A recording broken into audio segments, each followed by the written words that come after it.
Assalamualaikum warahmatullahi wabarakatuh. Murai Batu Mania, sahabat DRK Murai Batu di seluruh Nusantara, Indonesia yang tercinta ini, kita berjumpa kembali. Pastikan kalian selalu sehat, selalu ceria, selalu gembira. Tentunya tidak kurang suatu apapun. Sudah siap rokok dan kopi kalian, teman-temanku? Gimana? Masih aman? Masih lancar? Kalau masih aman, masih lancar, berarti alhamdulillah, teman-temanku. Pada kesempatan kali ini saya akan menjawab satu pertanyaan yang ditanyakan sama sahabat kita. Ini banyak juga ditanyakan sama teman-teman kita, dan juga masih banyak juga teman-teman yang gagal paham. Jadi kita akan bahaskan secara detail, secara gampang, supaya kalian mudah untuk mencerna, mudah untuk memahami, dan tentunya mudah untuk mengembangkannya, teman-temanku. Jadi dikembangin, jangan cuman gitu-gitu saja, dikembangin apa yang dibahas sama Mas Eko DRK Murai Batu ini. Pertanyaan ini datang dari nama akunnya Lotermania1384. Mas Eko, maaf tolong dijawab Mas. Oke, biar nggak bingung saya. Faktor tinggi apa sama dengan metabolisme cepat? Begitu juga sebaliknya. Nah, pertanyaannya seperti ini, tak komplitin ya. Apakah sama murai batu metabolisme tubuh cepat dengan murai batu yang faktor tinggi? Sama nggak nih? Begitupun sebaliknya, apakah sama metabolisme tubuh lambat dengan burung murai batu yang faktornya rendah? Mungkin begitu ya, secara keseluruhan ya pertanyaannya ya. Nah, metabolisme dan faktor tinggi, faktor rendah itu berbeda, teman-temanku. Berbeda, tidak sama. Metabolisme tubuh cepat, metabolisme tubuh lambat itu ialah kondisi tubuh murai batu, mesin, ya kan? Metabolisme ialah proses mengolah apa yang dia makan menjadi energi. Itu secara mudahnya proses mengolah apa yang kalian berikan, jangkrik, kroto, ulet Hongkong, fur, ulet Jerman, kelabang, cacing, semua yang dia makan, yang kalian berikan untuk murai batu itu akan melalui proses metabolisme. Itu akan diolah di dalam tubuhnya menjadi energi. Metabolisme protein misalnya, artinya apa? Proses mengubah protein menjadi energi. Metabolisme lemak, metabolisme karbohidrat, ya kan? Mengubah itu semua untuk menjadi energi, zat-zat yang dibutuhkan oleh tubuhnya untuk tetap sehat. Nah, murai batu itu ada yang prosesnya itu cepat, namanya metabolisme tubuh cepat. Ada yang prosesnya itu lambat, teman-temanku. Itulah mengapa ada murai batu yang kalian berikan makan itu aman dia. Makan, BAB makan, BAB makan, BAB makan, BAB makan, BAB, aman dia. Masih gacor, masih buka suara, tidak ngembangin bulu, nggak lemes burungnya, ya kan? Habis makan tuh bisa langsung gacor dia. Nah, itu yang metabolisme tubuh cepat. Kalau metabolisme tubuh lambat, habis makan tidur dulu dia, ngantuk, ngembangin bulu, lemes. Angkat kaki satu dulu, nanti 2 jam, 3 jam baru gacor lagi. Kan gitu, ada nggak tuh murai batu kalian? Ya kan, kosong perutnya, bangun tidur, buka kerodong, ya kan, kita abla, gacor dia. Wah, gacor dianya. Kita kasih jangkrik 7, blek, langsung taruh situ, langsung dihabisin sama dia. Lap lep lap lep lap lep, teng. Udah makan itu langsung pelongo, narik leher, bengong, ya kan? Angkat kaki satu, ngembangin bulu dulu, nggak bunyi lagi, nggak gacor lagi. Nanti jam 1 siang baru koar-koar lagi, baru normal lagi. Artinya apa? Lambat prosesnya. Jadi bisa kalian bayangkan kalau burung murai batu kalian metabolisme tubuhnya lambat. Udah tahu lambat, atau ya lambat ya, kalian kasih jangkrik 7, kan lambat nih. Artinya apa? Proses mengolah apa yang dia makan menjadi energi ini lambat. Maka dia bengong dulu. Harusnya nanti jam 1 siang baru mulai pulih burung itu, baru selesai proses itu, ya kan? Menjadi energi untuk burung ini. Buang-buang kotoran dulu, buang-buang kotoran dulu. Tapi belum jam 1, ya kan? Jam 11 sudah kalian kasih lagi. Apa nggak tambah panjang untuk pulihnya? Apa tidak tambah panjang untuk proses mengolah apa yang dia makan menjadi energi? Kan gitu. Harusnya jam 1 udah normal dia. Sebelum jam 1 belum selesai proses metabolisme tubuh itu, jam 11 sudah dikasih. Artinya mundur lagi untuk ke normal dia, ya kan? Ngolah lagi. Belum selesai diolah yang tadi pagi kita berikan, udah dikasih lagi. Nanti harusnya jam 8 malam baru mulai pulih dia. Tapi kita berikan jangkriknya jam 4 sore. Kapan burung ini gacornya? Kapan burung ini pulihnya? Dia nggak selesai-selesai akhirnya mengolah apa yang dia makan menjadi energi. Yang terjadi apa kalau seperti ini terus? Murai batu yang memiliki metabolisme tubuh cepat, kecenderungannya sulit untuk mengalami obesitas alias kegemukan. Karena prosesnya cepat. Makan, normal, buang kotoran, makan, buang kotoran, makan, buang kotoran, makan, buang kotoran. Ya kan? Nah, burung murai batu yang memiliki metabolisme tubuh lambat, makan, belum selesai, kasih makan lagi, numpuk, belum selesai, kasih makan lagi, numpuk, belum selesai, kasih makan lagi, numpuk, buang kotoran lambat. Nggak buang-buang kotorannya. Apa yang terjadi? Numpuk di dalam tubuhnya. Akhirnya jadi apa? Jadilah lemak di dalam tubuhnya. Ketika murai batu itu ngelemak, artinya tidak dapat stamina. Lama-lama error. Sistem pencernaannya akan capek, teman-temanku. Mengolah makan terus. Sistem pencernaan ini untuk mengolah makanan itu membutuhkan energi yang besar. Kita sebagai perawatnya tidak memahami tentang metabolisme tubuh. Ya akhirnya babak belur murai batu kita. Jual beli, jual beli, jual beli, tuker tambah, tuker tambah, tuker tambah. Ini nggak bunyi-bunyi, nggak gacor-gacor ini. Tuker tambah, ya kan? Bagus, gacor, bongkar materi, nggak paham metabolisme tubuh tapi. Akhirnya apa? Gacornya hilang, rusak lagi. Tuker tambah lagi, tuker tambah lagi, tuker tambah lagi. Habis modal.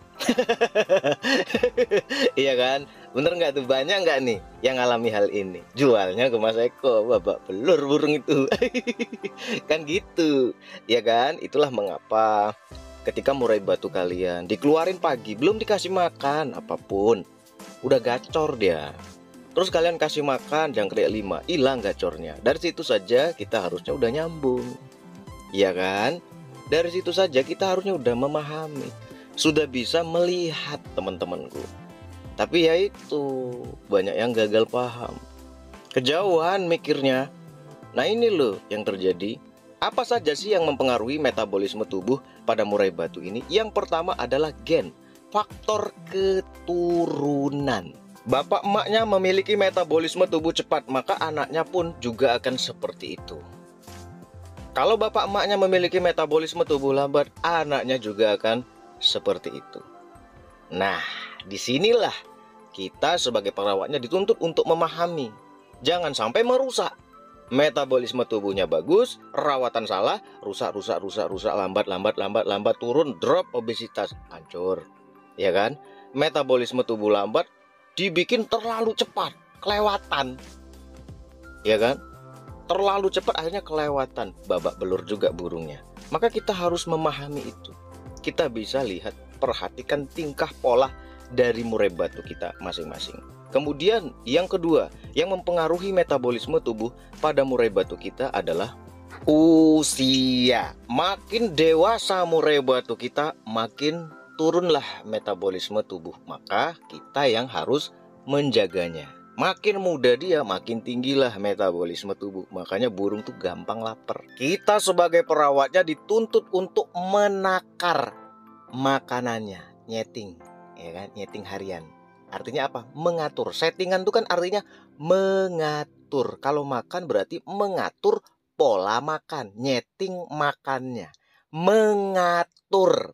Nyeting itu kan bukan cuma lomba saja, tapi mengatur asupan dia. Jangan sampai berlebihan, jangan sampai kekurangan. Itulah gunanya kita sebagai perawat tuh sering-sering mengamati pada saat sebelum makan, pada saat sesudah diberikan makan, pada saat setelah diberikan penjemuran, pada saat setelah diberikan pemandian. Efeknya tuh apa ke burung murai batu kita? Selanjutnya yang mempengaruhi metabolisme tubuh cepat atau lambatnya adalah jenis kelaminnya. Kalau murai batu jantan, maka dia akan lebih cepat metabolisme tubuhnya dibandingkan murai batu betina. Itulah mengapa kalau kalian pengen murai batu betina kalian gacor, jangan jor-joran makannya. Seperti murai batu betina kita satu ini. Ini kalau makannya dikasih 7, kasih 8, wah langsung diem dia. Ini gacor kan? Bunyi kan dia. Kalau dikasih jangkrik banyak, wah ya udah, tidur saja dia. Tapi kan kita memahami, oh kalau betina ini metabolisme tubuhnya agak lambat dia. Ini nggak usah banyak-banyak foodingnya. Kan gitu, ya kan? Itulah mengapa ada murai batu betina, jor-joran kalian ekstra fooding. Ketika kalian menyimak di DRK murai batu ini dinolin foodingnya, malah gacor. Dijor nggak gacor, dikurangi, bahkan dinolkan malah gacor. Kan gitu, karena apa? Metabolisme tubuh murai batu betina lebih lambat daripada metabolisme tubuh yang jantan, teman-temanku. Kemudian faktor yang mempengaruhi metabolisme tubuh pada murai batu kita cepat atau lambat yang berikutnya adalah aktivitas. Burung murai batu lambat dipul kerodong terus, kerodong, babak belur. Udah dikerodong jor-joran pudingnya, hancur. Ya kan, badan tambah besar, bulu makin berkilau, kan gitu, ya kan? Burung nggak mau bunyi, burung cuman ngeriwik saja, burung lemesan. Kenapa? Karena aktivitas yang diberikan untuk murai batu metabolisme tubuh lambat tuh salah. Murai batu metabolisme tubuh lambat kasih aktivitas, kasih gerakan supaya apa? Apa yang dia makan tuh dipakai, nggak numpuk, kan gitu. Ya kan, itulah mengapa ada murai batu juara. Gimana rawatan harian mas? Nggak terlalu dirawat. Loh kok gitu? Iya, di dalam umbaran saja dia. Kalau mau lomba, baru masukin sangkar bulat, gantung juara. Banyak nggak murai batu yang seperti itu? Iya, karena metabolisme tubuhnya lambat, teman-temanku. Jadi kalau di full kerodong saja bisa galak, ya kan? Bisa lemes, bisa tidak memiliki stamina yang bagus, bisa nggak bongkar materi, bahkan bisa fighternya hilang. Kan gitu, ya kan? Nah, paham kan? Apa itu metabolisme tubuh cepat, apa itu metabolisme tubuh lambat? Sama nggak dengan yang namanya fighter tinggi dan fighter rendah? Tentu berbeda. Kalau metabolisme ialah kondisi tubuh, proses mengolah apa yang dia makan menjadi energi. Sedangkan fighter tinggi dan fighter rendah itu adalah karakter. Apa itu karakter? Nah, ini banyak teman-teman yang pusing 7 keliling. Pahami karakternya, pahami karakternya. Apa mas karakter itu mas? Iya kan? Kita disuruh memahami karakter. Apa karakter itu? Kalau kita tidak memahami terjemahan apa itu karakter, ya kita akan pusing terus. Iya kan? Karakter adalah sekumpulan sifat, perilaku, dan kebiasaan setiap individu masing-masing. Itu loh yang namanya karakter. Jadi kalian lebih mudah untuk mencernanya, ya kan? Sifat, kebiasaan, perilaku setiap individu masing-masing. Jadi nggak sama, berbeda-beda. Ada yang gampang marah, fighter tinggi lihat murai batu langsung ratatatatatatat. Nah, itu kan. Fighter rendah, nanti tunggu dulu, plongo dulu, bengong dulu, ya kan? Males-malesan dulu. Datang satu lagi murai batu koar-koar, masih dia membisu, plongo dulu, ya kan? Datang 2 murai batu gacor, bongkar materi di hadapannya, biasa saja dianya. 5 murai batu datang baru mulai naik titannya, mulai ngukluk dulu. Lama sekali bongkar materinya. Kan gitu. Fighter rendah. Fighter tinggi dalam kondisi apapun, mau dia mencret, mau dia itu kekenyangan, mau dia itu kelaparan, mesti dia akan menunjukkan tingkat fighternya. Tergantung kondisinya. Kalau kondisinya lagi prima, ditemukan murai batu, langsung gas. Tapi kalau kondisinya lagi nggak prima, lagi lemes, ngejar-ngejar ngelowo nggak karuan, ya kan? Artinya apa? Dia tetap menunjukkan tingkat fighternya, petarung sejatinya, kan gitu. Makanya kalau murai batu fighter tinggi, dapat rawatan tepat, enak kali burungnya teman-teman. Artinya apa? Gampang nampil. Tergantung kecerdasannya lagi, ya kan? Cerdas nggak nih burung? Gampang nggak dia nyambung lagu, materinya, muter lagu, kan gitu. Nafasnya seperti apa? Tuntas atau tidak dia membawakan materinya, kan gitu, ya kan? Tapi burung murai batu yang memiliki fighter tinggi, dia akan menunjukkan tingkat fighternya, walaupun cuman sekedar krak tak, krak tak, ngejer-ngejer, ngelowo segala macam, bahkan cabut bulu di depan musuhnya, kan gitu, ya kan? Itulah mengapa tidak semua murai batu itu bisa ngelowo, nggak semua murai batu itu bisa nyabut bulu, ya kan? Bener nggak tuh? Nggak semua murai batu itu bisa ngejer-ngejer, nggak semua, teman-temanku. Ada yang gampang sekali untuk nyabut dulu, gampang sekali untuk ngejer-ngejer. Nah, awas tuh, jangan-jangan murai batu fighter tinggi ini. Nah, artinya apa? Kesehatannya kita perbaiki supaya bisa ngeluarin suaranya, kan gitu. Bertarung dengan materinya. Murai batu ini ialah burung teritorial. Burung teritorial ini menjaga wilayahnya dengan dua cara. Yang pertama dengan baku hantamnya, yang kedua dengan intimidasi dengan kicauan.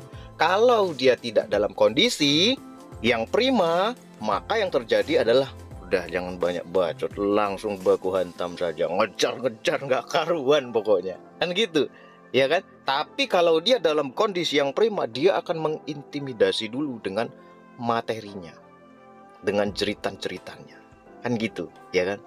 Baru baku hantam kalau sangkar ketemu sangkar. Kan gitu, ya kan? Jadi berbeda teman-temanku. Metabolisme dan fighter tinggi, fighter rendah itu berbeda.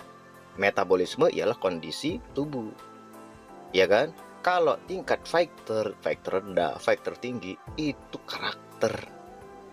Apa yang mempengaruhinya? Nah, ya kan? Apa yang mempengaruhi murai batu ini memiliki fighter tinggi, fighter rendah? Itu apa yang mempengaruhinya? Yang pertama, gen, bapaan, induan, faktor keturunan. Itulah mengapa ada murai batu yang ketika dia dari trotolan itu sudah menunjukkan tingkat fighternya, teman-temanku. Ada kan yang seperti itu kan? Ya kan? Tingkat fighternya itu sudah kelihatan ketika dia trotolan. Nah, pas tol tambah kelihatan kalau rawatannya tepat, kan gitu, ya kan? Nah, begitu juga dengan burung murai batu yang memiliki fighter rendah, kelihatan. Dari trotolan pun juga kelihatan, plongo, lebih bersahabat, ya kan? Lebih bisa menerima murai batu lain, diem, tenang, bunyi semaunya, kan gitu, ya kan? Itu burung murai batu yang memiliki karakter fighternya rendah. Walah Mas Eko, gimana? Ini aku beli murai batu yang fighternya rendah semua ini. Gimana Mas Eko? Apa perlu dijual lagi? Sabar, itu kan baru tak jabarin satu, ya kan? Yang mempengaruhi tingkat fighter murai batu tinggi atau rendahnya kan baru satu. Ada yang lain lagi. Apa itu yang mempengaruhi tingkat fighter murai batu?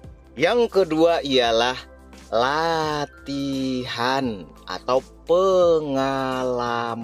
Nah, jadi kalau kalian memiliki murai batu yang tingkat fighternya rendah, jangan dipendem terus di rumah.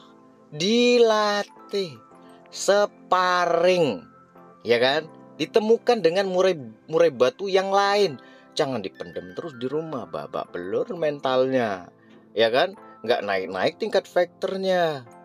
Kalau burung itu banyak pengalaman bertemu dengan murai batu lain, latihan, sparring, maka tingkat fighternya pun akan naik. Kenapa bisa seperti itu? Karena murai batu yang kita rawat itu dirawat sendiri-sendiri. Makanya murai batu kalian di rumahnya jangan sampai dia itu tertekan, merasa kecil. Ya kan? Makanya ditemenin sama burung-burung yang kecil. Kalau burung-burung besar jauhkan, jangan terlalu dekat.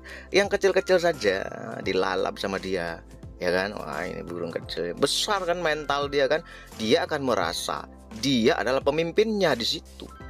Dia akan merasa dialah pemilik teritorial di situ.